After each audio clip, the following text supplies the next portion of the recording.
Katy Wood, and tonight I will be presenting a lecture recital on repertoire suggestions and teaching strategies for the high school soprano voice. A major problem for most choral music teachers and voice teachers of young female singers is figuring out how to categorize them. This can be a daunting task, and many times they simply categorize their females based on who can read music the best. While music reading does need to be taken into consideration during placement of voices to create a balanced choir, it should not be the sole determining factor. A common misconception is that female voices don't change during puberty. The change is not as drastic as it is in young male voices, but a change does occur.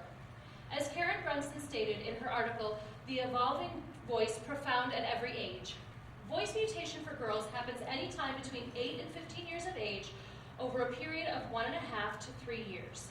The female voice range lowers by approximately the interval of a third. The vocal folds show evidence of the hormonal variation between estrogen and progesterone within the menstrual cycle, much the same as what happens on the cervix. Although the larynx does not increase in size by very much, the angle drops to 120 degrees. Although this change occurs fairly early on, the vocal folds will not reach their full length and thickness until 22 to 26. However, they are developed enough at this age that they can benefit from private voice lessons. A breathiness in the sound at this stage of development is normal and should not be forced out. The voice should be allowed to mature naturally, and the breathiness will eventually lessen or disappear entirely. In regards to classifying the voice within a choral setting, there are some very important things for the choral director to understand.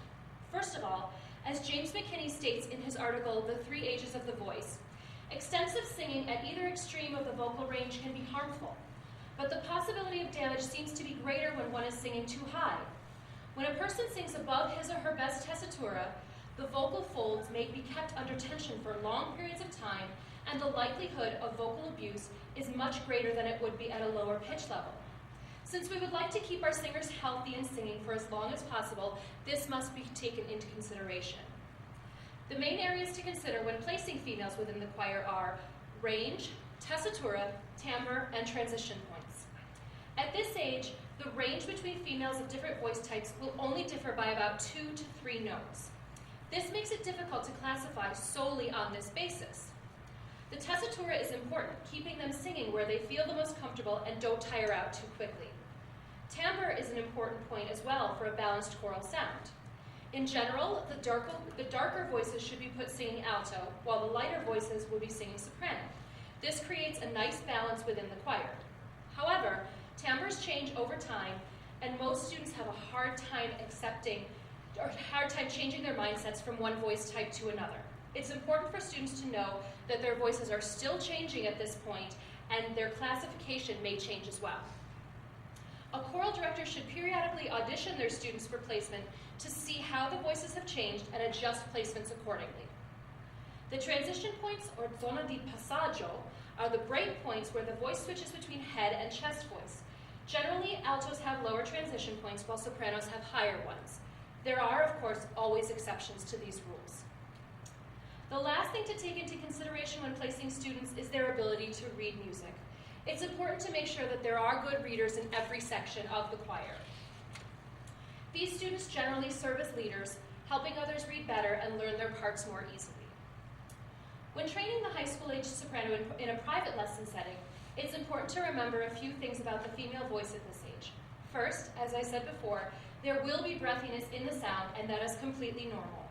It is imperative not to try to remove that breathiness prematurely.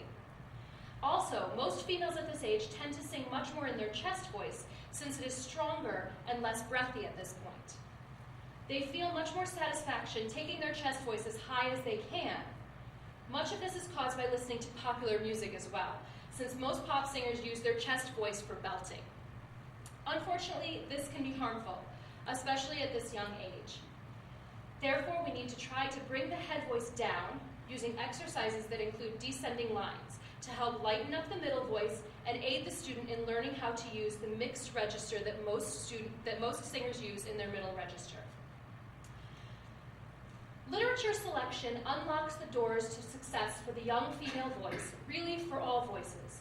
Literature provides the skeletal basis for teaching objectives, vocal techniques, rehearsal planning and techniques, expressive concepts, and eventually the final programming used for overall experience with our singers.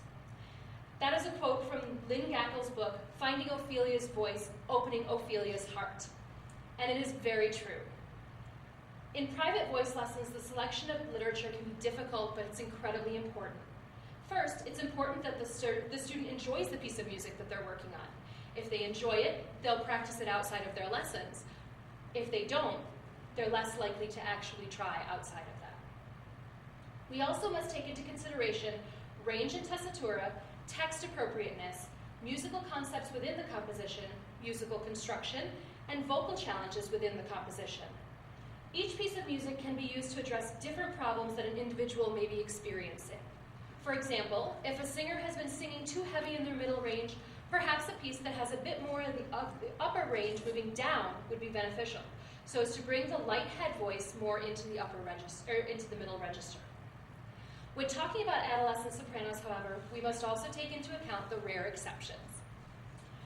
These are the young women who have voices very advanced for their age.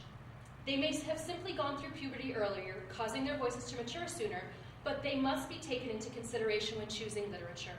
These tend to be the most difficult to choose repertoire for, since sometimes they can physically handle some of the more difficult music designed for older women, but it is still advantageous to give them repertoire more suited to their age group. As English will be the first language of the majority of voice students here in the United States, this is the language that most teachers tend to start their students on.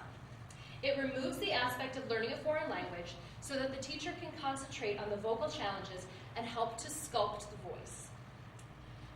The song The Last Rose of Summer by Richard Alfred Millikan was set by Frederick von Flotow for his opera Martha. While it may sound as though this is a difficult piece for a young voice, being that it is an operatic aria, it's actually a folk song and is sung as such in the opera. It's a very slow, fluid piece with quite a few large intervals over the singer's transition points. This can be used to help and smooth those break points, having the students slide between the notes at the beginning so that they get a more connected line. This piece also introduces to the student the concept of grace notes, as there are many. A teacher can introduce the student to the piece without the grace notes and add them in later. All of this helps to work on the flexibility present in the voice, while the overall line of the piece helps to develop the connectivity and the phrasing abilities of the student. It is virtually impossible to sing this piece without some feeling of line and rounding of phrases. It is written in such a way that the phrasing is almost built in the way that the melody line rises and falls. Another song that is perfect for the beginning soprano is The Lass with the Delicate Air by Michael Arne. It can be used to teach flexibility as well as line. There are a lot of small embellishments which can help to improve the flexibility of the voice. It has melismas in the chorus, alternating between two notes and within a very limited range. There is an optional cadenza at the end, which would bring the singer up to an A above the treble staff, which is an appropriate high note for this age group. The phrases are short enough that a young singer can make it through them easily, but the phrases are also perfect for introducing shape into the voice. The subject matter is appropriate for a 14 or 15-year-old to understand and be able to portray through their singing. In terms of vocalises that would be appropriate to prepare the student to sing this piece, any exercises with small melismatic passages would work. Using a neutral syllable and working from the top down will help to keep the voice from being swallowed. And I would like to sing that piece for you now.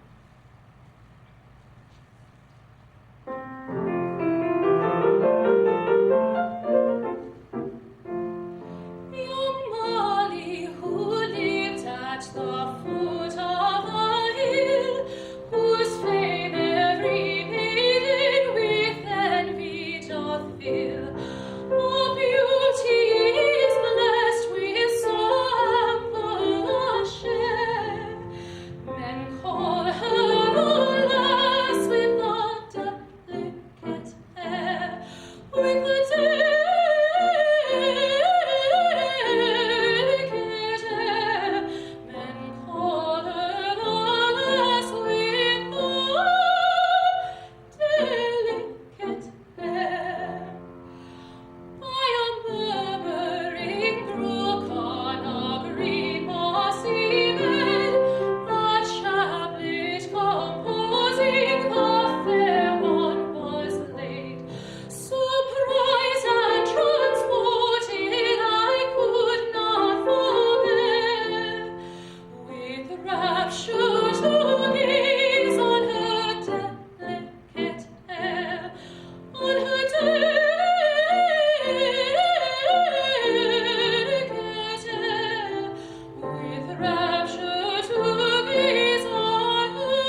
and challenges them to reach just slightly further than their current ability level.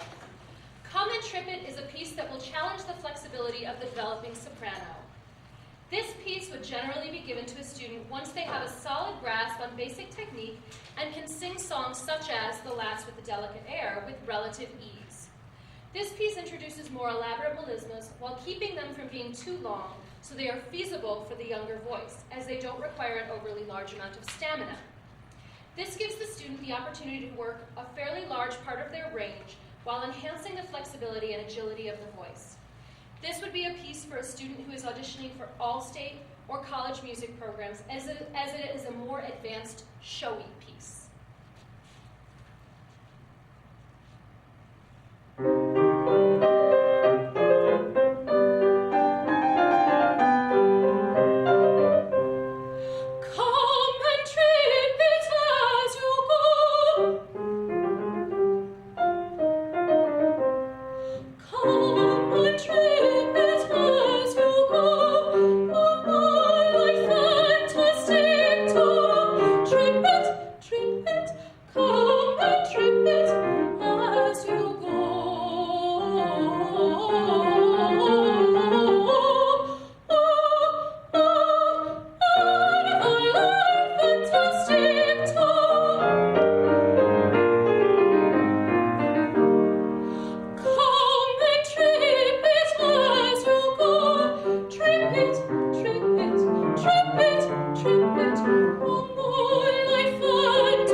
To the teacher. The problem arises here when the teacher is unsure of what literature to assign to these prodigy students.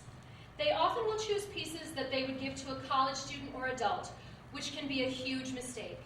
Instead, a piece such as Rejoice Greatly can help to develop their voice without pushing it too far. I would like to note, however, that this piece should only be given to an extremely advanced high school soprano, generally no younger than a senior, and with extreme caution. The best way to introduce this piece to a student would be as a study piece, presenting small snippets of it for them to work on, perhaps in warm-ups, before presenting them with the whole piece. This piece has very long melismatic passages that can be difficult for the young voice to sustain. It is a piece that is even difficult for some older, more mature singers to sing accurately.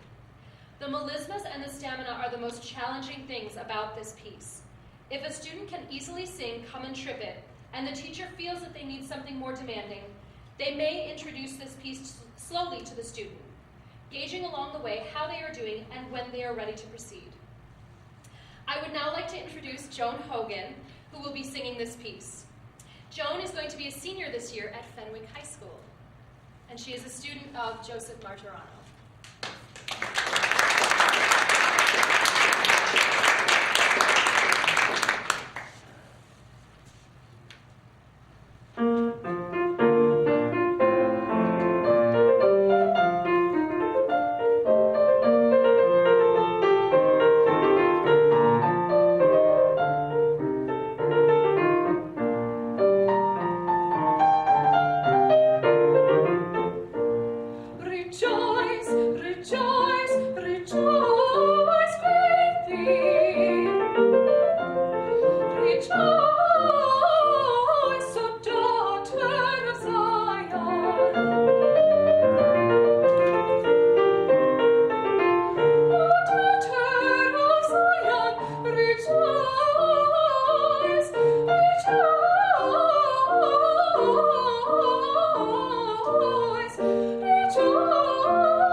rejoice, rejoice greatly.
Emotionally and vocally beyond the point that a high school soprano would be able to perform.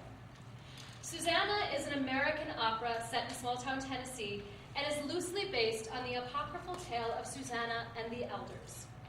It deals with some fairly difficult subject matter for a young woman to handle, such as Susanna being raped by the traveling preacher, Olin Blitch. We hope that a high school-age student will not be able to emotionally connect with this piece. This one area is enough to make this a piece I would not want to give to a high school student. However, it is also quite demanding vocally. It requires a great amount of stamina, as well as tremendous control over the voice. There are a few spots where the singer is asked to sing G's and B flats above the staff at a fairly quiet volume, which a younger voice doesn't yet have the ability to do without doing damage. It has very long phrases requiring a huge amount of breath support, which most young sopranos have not yet developed enough to be able to sustain.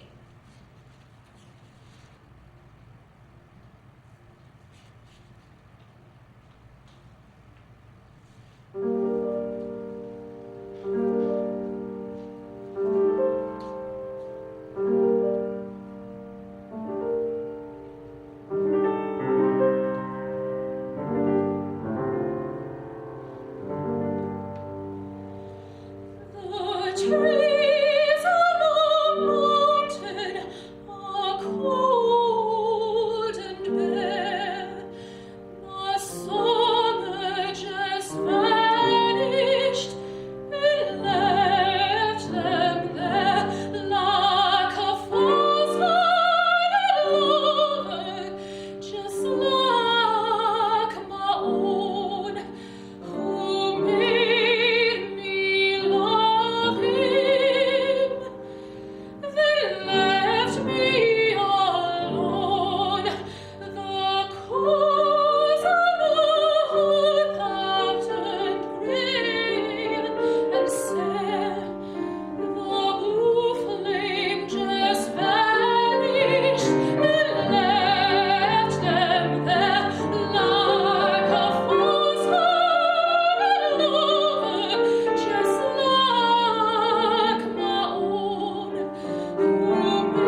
is the easiest foreign language to introduce to a beginning student, as it is generally pronounced the way that it looks, with each letter being enunciated. It is also a language which employs pure vowels, which is what we try to do in every warm-up and vocalese that we use in our lessons with students. The Italian language takes those same pure vowels and puts them into context without using any sounds that may be foreign to English speakers. The Italian language is also innately placed in the mask, in here, which is where we want young singers to place the voice. Therefore, it makes that process that much easier. The book that most teachers go to when teaching beginner students to sing in Italian is 24 Italian Songs and Arias from Schirmer's Library of Musical Classics. The songs featured are the basis of any singer's Italian repertoire, and most singers get their start from this book. The first piece that I'm going to present for you is from this book. Se tu m'ami is a piece that most pedagogues rely on as an essential teaching tool for the beginning soprano. It has a lot of challenges within it that can help a developing soprano grow into her voice. There are a lot of small melismatic passages with 2 moving notes on each syllable, which are fundamental to develop and build the flexibility of the voice. It has a few spots where there are large skips of a major sixth up and then descending, which is a motion that we frequently use to help bring the head voice down to lighten up the chest register. This also works the transition points to smooth them out and make them less noticeable. There is a lot of dynamic contrast within the song, and it's written in such a way as to make the softer passages more accessible, as they are written to be more staccato and separated, and as the voice rises into the upper passaggio, the dynamic increases. It makes for a natural transition and utilizes the way that most young singers want to sing.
introduction to Recitative for a young singer. It's from a cantata for soprano, 2 violins, 2 oboes, and continuo. It begins with a recitative leading into the aria Quella Fiamma. The recitative is meant to be sung in a spoken manner, as most recitative is. This teaches the student how to use rubato to create the feeling of speaking to someone while singing, which is essential when singing any sort of recitative. The aria itself is fairly simple, but with plenty of areas to help work the voice. It is a somewhat quick tempo marked allegretto affettuoso. However, the singer must work to keep the line fluid throughout, even with the movement. There is a lot of dynamic contrast written in throughout each line, giving the feel of an ebb and flow. With all of the nuances involved in this piece, it should not be the very first piece that a singer is given. It should be worked up to with simpler pieces, but is appropriate for the more advanced developing soprano. Now, it's almost impossible to talk about Italian vocal music without talking about Mozart. Mozart is one of what we call the great composers. It's important for any student to learn the works of these masters. Every singer will sing Mozart at some point in their careers, and most will find one or more song that they feel was written specifically for them. I know I have mine. Many of the art songs and some arias of Mozart's are very accessible for the younger singer. The song that I'm going to present, Batti Batti o bel mazzetto, is an ideal introduction to operatic literature, as it contains the recitative and aria similar to Il mio bel fuoco. It is, of course, better suited to a more advanced student, 16 or 17 years of age, who has a few years of voice instruction behind them to prepare them for this type of literature. The character who sings this aria in the opera is Zerlina. She is singing to her fiancé, Mazzetto. They are both servants, and their master, Don Giovanni, has been eyeing Zerlina for some time. Mazzetto finds that they were alone together and believes that Don Giovanni took advantage of her. Zerlina sings this song to him to try and quell his fears. She tells him that if he does not trust what she says, that he can hit her, pull out her hair, claw out her eyes, do anything he would like, but then she says, we must make peace. There are some fairly difficult sections in this aria, particularly in the B section. There are a couple of challenging runs, but they are short, making it more accessible for a young female.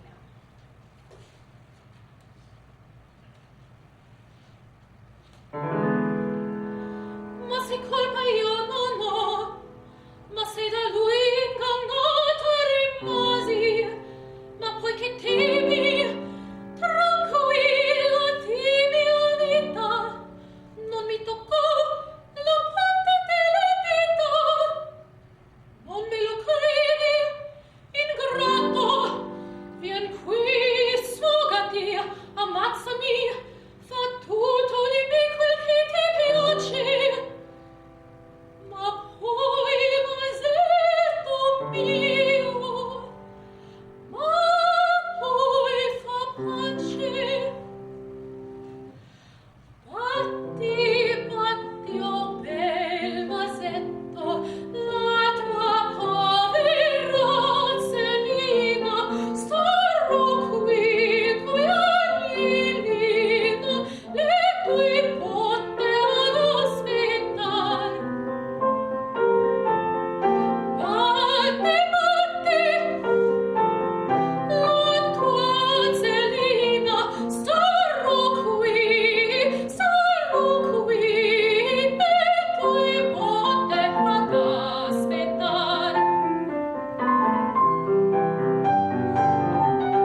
Giacomo Puccini is another composer that we cannot avoid talking about when discussing Italian literature. He is another of the great composers and wrote many operas, many of which are very recognizable. O mio bambino caro is one such aria. It's wonderful to use as a first introduction to operatic literature. The character who sings the piece in the opera is Loretta, the daughter of Gianni Schicchi. She is begging her father for his help so that she can marry the man she loves, Rinuccio.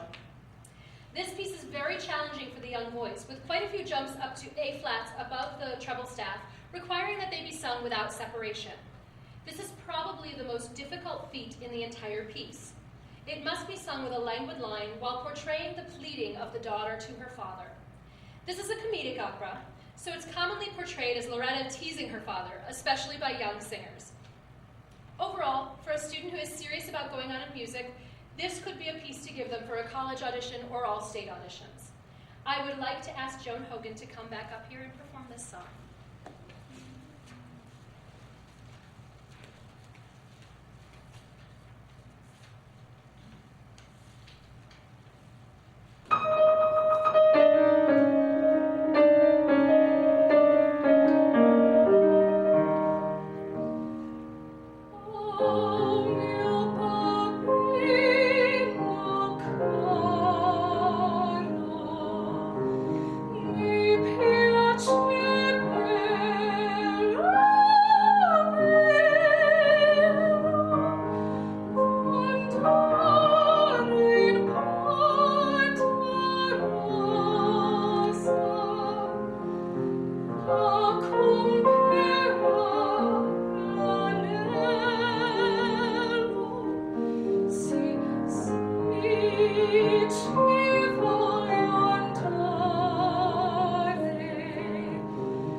In sharp contrast to the last piece comes Signore Ascolta from the opera Turandot, also by Puccini. This is a piece that is beyond the reaches of a young soprano and should not be given to them, for fear of straining the chords and singing too heavily. The character who sings this song is named Liu, and she is the servant of Calaf and his father Timur. Calaf has fallen in love with the beautiful Princess Turandot. Turandot requires that any man wanting to marry her must complete 3 riddles. If he cannot, he will be put to death. Liu begs Calaf not to attempt the 3 riddles, because unbeknownst to him, she is in love with him, and she does not want him to die. This piece not only requires a great emotional maturity for the subject matter, but also a physical maturity, as it requires a large, warm, mature voice to be able to carry the song. A young singer attempting to sing this piece would tend to push too much and carry too much weight in the sound, which could cause long-term damage to the voice.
languages for classical music, especially opera.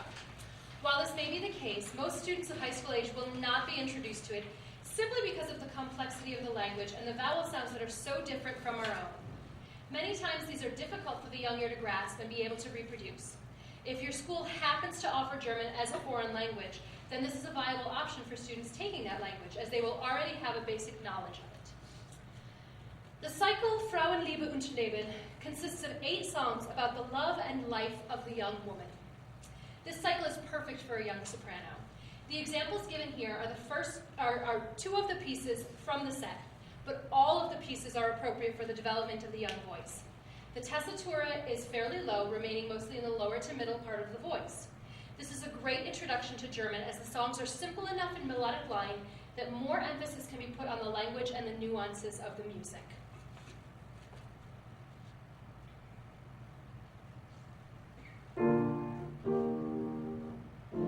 Seit ich ihn gesehen, glaub ich blind zu sein.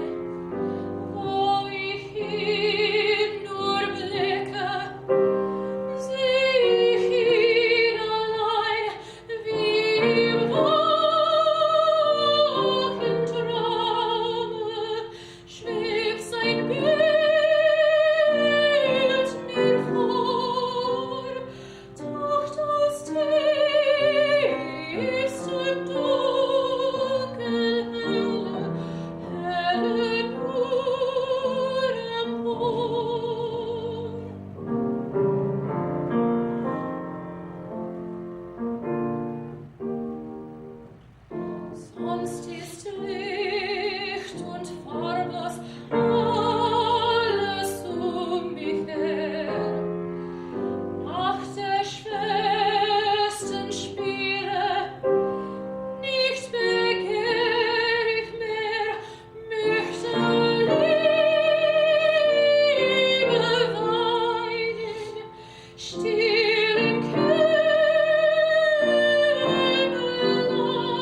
Magic Flute.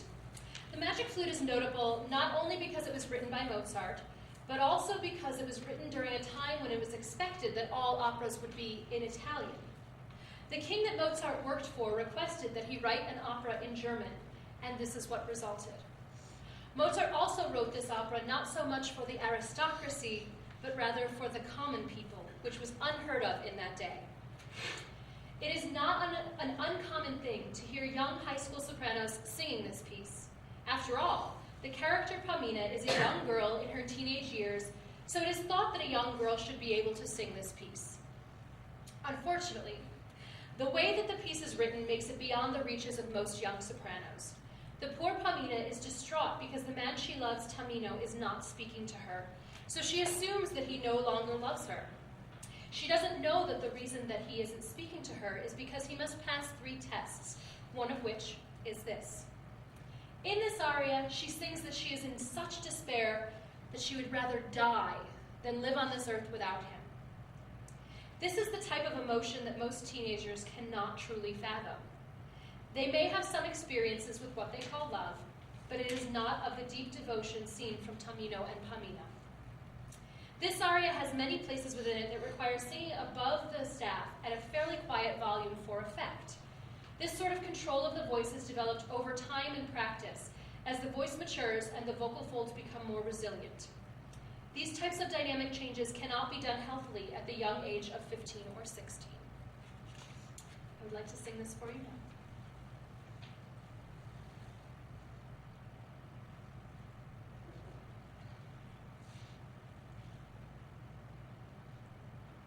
Liebe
switch languages again.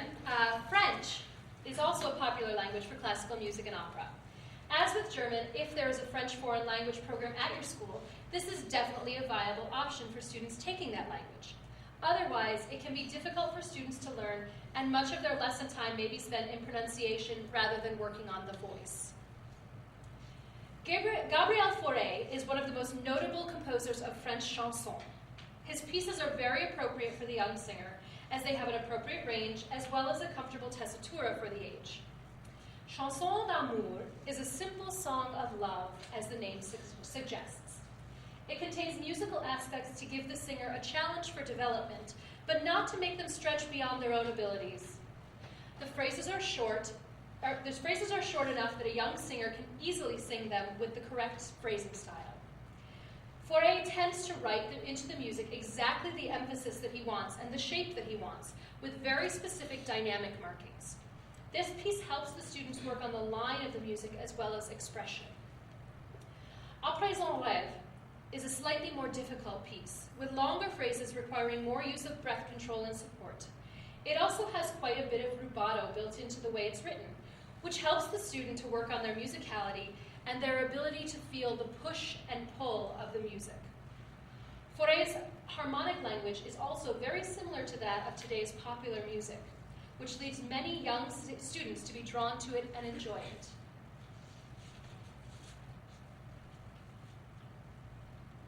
Sorry, it's dry in here.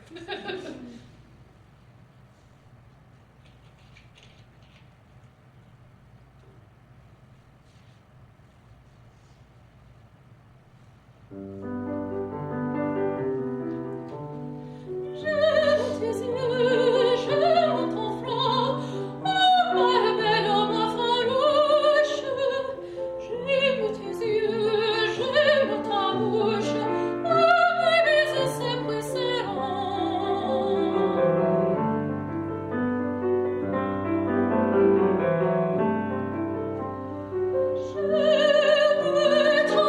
j'aime la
popularly known as the Flower Duet, is sung by Lakme and her servant Malika. They sing of the beauty of the flowers in the garden and the magic of nature all around them. This piece requires two fairly mature voices to be sung well. I would not recommend this piece for young singers in the original key. However, there are arrangements that are in lower keys, mostly written for women's choirs, that can be sung by younger singers. In particular, I would recommend the arrangement by Doreen Rao, published by Boosey and Hawkes. When it is sung well and by two voices perfectly in tune with each other, the melismatic passages in the chorus produce rich overtones above the melodic line. It's truly a masterpiece, and in my opinion, should be learned by all sopranos and mezzo-sopranos at some point in their careers. For most singers, this will happen once they are in college or later in life. And now I would like to invite Rebecca Guderian to come up here and sing this with me.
coming. You have no idea how much I appreciate it.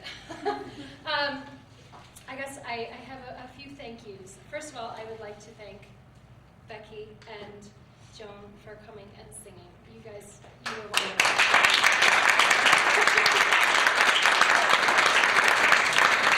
I would also like to thank Marianne Krupa, my amazing pianist. And I would like to thank Corey for turning pages. I would like to thank my mother and my sister for coming all the way from California and New York, respectively. And my best friend from when I was little who came all the way from North Carolina. So, I got people from all over the place. And lastly, I would like to thank Joe. Thank you. I couldn't have the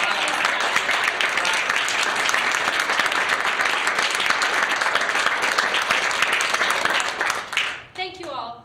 And I guess that's it.